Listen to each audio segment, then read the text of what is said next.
bright right here, but I have to sit in the sun because it's so cold. Like, I literally have so many layers on, but it's freezing, so gotta be in the sunlight. So my bad if this is kind of hard to like see, and it's also windy, so I mean we're just gonna go with it because that's the situation. But one thing that I kind of just wanted to talk about is something that's just kind of changed over the years of me living in vehicles, which is totally normal. But I feel like, okay, so one of the first videos that I ever made was talking about like the hardest parts of living in a car. And it was like, I was referencing like the very beginning, like when I had first moved into a car, what was like the hardest thing for me. And granted, there was, you know, a lot of things, like logistics wise, I had no idea what I was doing, so it was kind of a really hectic time period. But despite all of that, the hardest part for me was, it was kind of an emotional thing. It's just kind of like the feelings that came with it. The hardest part for me in the very, very beginning was having to kind of accept my situation, I guess, because I did move into a car because I wanted to. Like, I chose to do it. I didn't have to. But it was like an experiment. So and also at that time I was stationary. Like, I was living in one city.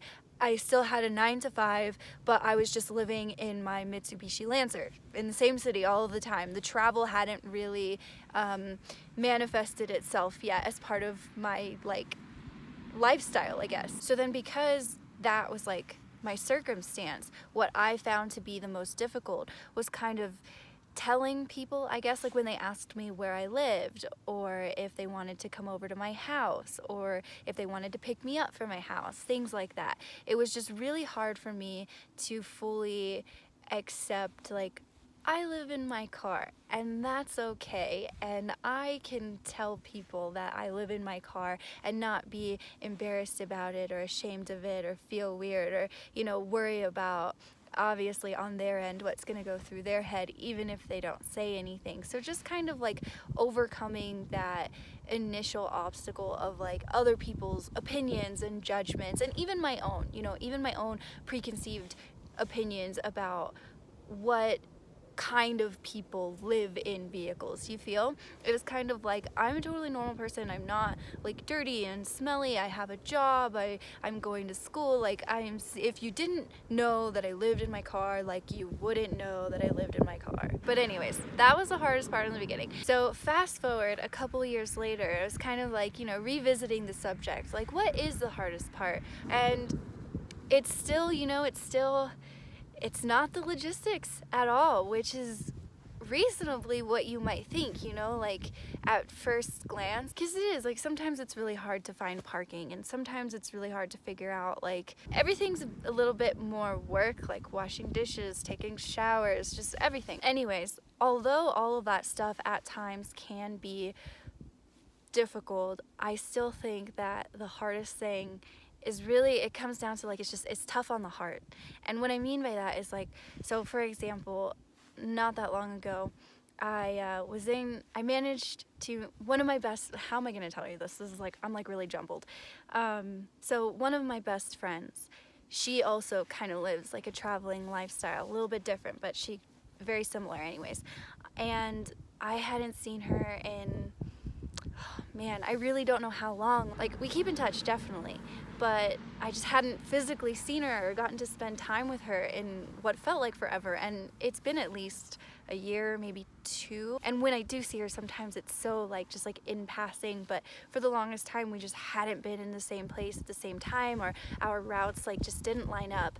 And so finally, we were gonna be in Colorado at the same time. So I was like, yes, this is amazing. So we got to meet up and hang out for like 4 or 5 days, I think. And it was so good. Like, that's the only way I can put it. It was so good, you know, because it's one of those friendships where I cannot see her for 10 years, and then the day we see each other, it's like nothing ever happened. It's one of those. So it was just super cool to be able to finally spend some time with her. And so, like, one, it is really awesome to, you know, neither of us are from Colorado, like, at all. So the fact that it's just like, that's where we ended up hanging out, like, I do think that's just kind of like one of the neat aspects of a traveling lifestyle, or like a mobile lifestyle. And at the same time though, it's just this weird feeling, because you like, I met up with her, and this isn't just with her, this is like any time that this happens with friends or family and stuff like that, even like new people that I meet. You're hanging out with someone, right? And then you know that you've got limited time. And so it's kind of sad, but it's kind of beautiful all at the same time, because it's like you really, at least for me, I've learned how to just really appreciate the time that I do have with people, because I never know when I'm gonna see them again. Like, and that sounds kind of scary, you know? It's like, but you really just don't know. It just kind of comes with the territory, you know? So it is kind of sad, like you're hanging out with someone and you know that it's gonna come to an end, and then you know that you could potentially never see them again. It could be years, it could be, and you don't know where. Like, it's just this really weird feeling of living like in that state constantly. Because I mean, when you live in one place, it's kind of the same thing. I mean, you never know what could happen. Like, you could see someone one day, and then again, you never know, and they could not be there the next day. But I feel like when you're doing the whole like, I'm here and then I'm there and then I'm over there and then this person is there and there and there, you know, it gets really crazy, and it makes that feeling of like, wow, I don't know when I'm gonna see this person again, if ever. Like, it magnifies that feeling, and it like I said, it helps in the sense that I've learned that because I don't know when I'm gonna see the person next, to just fully live in the moment and enjoy all of the time that I have with this person and really appreciate the person. But it's just, you're constantly kind of living in this state of knowing that you're gonna have to say goodbye to all of these people that you really love, and that, you know, that really does it breaks my heart a little bit every single time. And it's just such a weird feeling to explain, because like on one end you're like so happy that you got to see whoever. Sorry, I'm kind of like, whew, I'm telling you, I get emotional over this. Anyway, so on one end you're like so happy that you got to see whoever it is that you get to see, but then on the other end it's like sad because you have to say goodbye to this person. But then it's also like really exciting, because I constantly have this realization of like, you know, this is life. Like, this is my life, this is your life. Like, this is so cool that, you know, we get to meet up in random states all the time. Like, you know, you meet someone for the first time in California, and then 3 years go by and somehow you're both in Montana at the same time, and you get to see each other again, camp together again, like hang out, like have dinner or something like that. And it's just like, it's crazy, but it's so cool. It's like, I don't know, to me it's like one of the most fascinating aspects of living like a mobile lifestyle and constantly being like on the go. And then it's like, although I do get sad that I'm going to have to say goodbye to somebody that means a lot to me,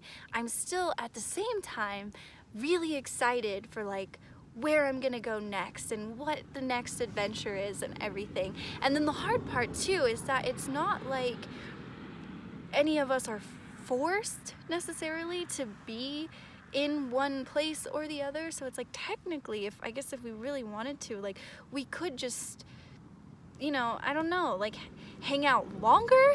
But there's also this like weird, like, at least for me, how it works, and people that I've met along the way, for instance, like my best friend and other friends that I have that kind of do the same stuff, is like you develop your own kind of routine as far as traveling, like how long you like to stay in one place, and based on your hobbies and your preferences of what you like to see, then that dictates like by season where you go and what you're doing, what the weather is like. So although there's not necessarily a driving force in the sense of like a physical, like, you know, it's not like a job that's forcing you, like you have to be here December 1st or else, you know what I'm saying? It's not like that, but there are definitely other things that are important to you that kind of drive your travel itinerary, so to speak. So it's, I don't know, that kind of like adds another layer onto it, because it's like, I feel like I talk to myself. I talk to myself a lot, but I talk to myself and I'm talking about how,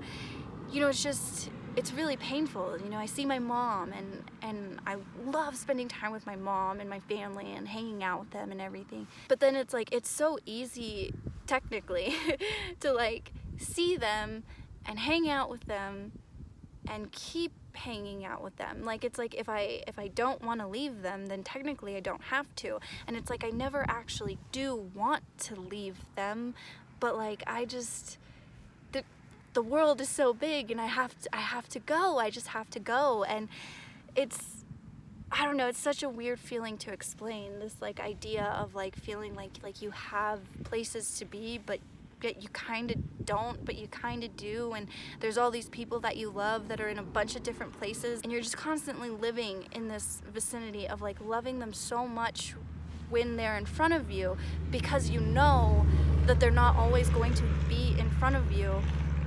And then in that same place, the fact that you know you're gonna have to say goodbye to them at some point, and then that time comes and it's heartbreaking every time. Like, every time, whether it's friends or family, it doesn't matter. It's so sad. Like, I don't know. Like, I literally just saw my friend in Colorado. That's probably why I'm feeling it like super hardcore, because she's really, really important to me. Not to say that like other people aren't, but like low-key, she's pretty important.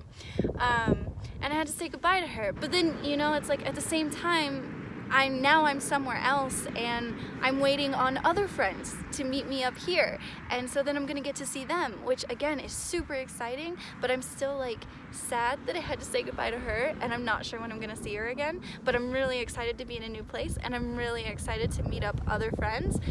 And then the cycle just kind of continues, because I know that I'm gonna meet them up, I'm gonna have a great time, I'm gonna enjoy every moment that I have with them. But then after some time goes by, I'm gonna have to say goodbye to them too, and it's just gonna be this like continual process. So it's like, I don't know, it almost sounds like, why in the world would you do this to yourself type of thing. This is probably just one of my least, if not the very least, thought out videos, just because I really had no idea what I was going to talk to you guys about, other than like I wanted to share that with you, that feeling of like, I don't know, I think I explained it as best as I possibly could. I think if I like took some time and like had thought out what I was going to say, it would have come across better, but I don't know, I thought it was kind of interesting in a way, because I was doing what I always do and kind of like reflecting and just thinking about like when I first began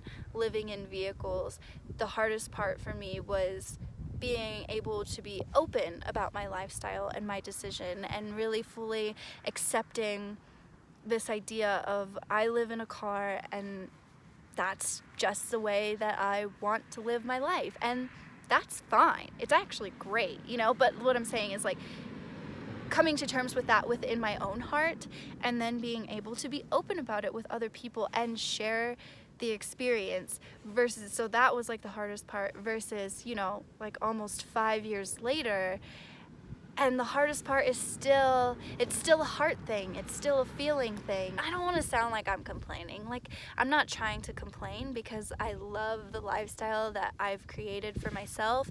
You know, I don't think it's for everyone, and I think that's totally fine, but like, I'm really happy, you know, and I think that's what's important.